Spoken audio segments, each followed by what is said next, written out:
कल सुबह Islamabad high court में साइफर केस में हमने नोटिस को चैलेंज किया है। इसके अलावा खान साहब की 6 केसेस जो हैं वो इस्लामाबाद हाई कोर्ट में लगे हुए हैं, तो खान साहब जो हैं इस्लामाबाद हाई कोर्ट में पेश होंगे।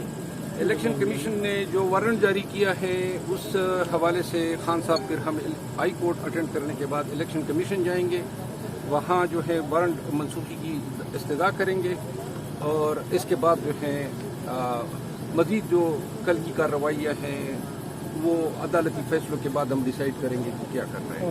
Thank you so much. Thank you sir, बहुत शुक्रिया। ये देखें ना, टू द पॉइंट और इतना ही हो गया। जाने दो यार, जाने दो, ठीक है, समझा करो ना, इतना करना क्या है। आप सीनियर मेंबर हैं इलेक्शन कमीशन के, उन्होंने मेरे से प्रॉमिस किया था कि हम ये ऑर्डर वापस ले लेंगे और आप अगली तारीख में पेश हो जाएंगे। अकॉर्डिंगली हम ये पहले पेश होना था और कल हम जाएंगे।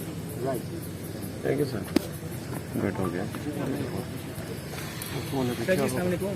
क्या हाल है सर? क्या करेंगे? जाएंगे सुबह हाईकोर्ट जाएंगे, हाईकोर्ट के बाद हम इलेक्शन पेश हो जाएंगे। बस थैंक यू सर, बहुत शुक्रिया।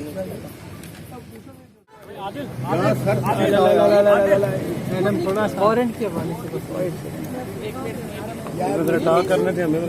मैडम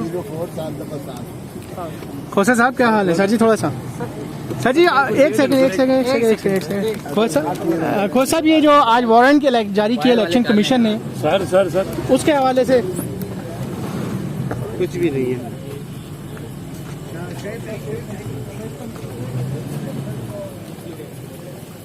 दौड़ाई जा रही हो पहुँच चुके हैं, यहाँ पर पहुँच चुके हैं। नहीं भाई, कैसे आप खैरियत से?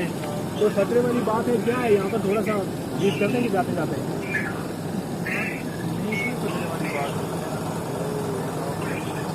इलेक्शन कमीशन जो है वो अदालत माफी बात निकाला है लोगों को सेकंड टाइम कोई नहीं है खैर